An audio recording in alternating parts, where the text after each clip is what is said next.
Mit navn er Charlie Valgaard Larsen. Jeg er formand for Kulturen. Jeg har sådan en hel masse ting, jeg godt kunne tænke mig ligesom bare at få fortalt jer.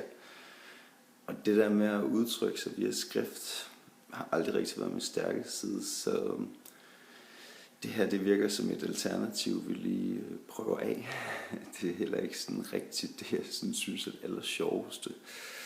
Men virkelig gerne ligesom forklare jer, hvad det er, der foregår, og hvad det er for nogle muligheder, kulturen kan give jer, og ligesom hvad tanken bag hele det her projekt har været. Og derfor så prøver jeg ligesom i løbet af det næste års tid at lave en masse forskellige videoer, som ligesom forhåbentlig hjælper med at definere og beskrive og gøre min del af kommunikationen mere tydeligt til jer derude.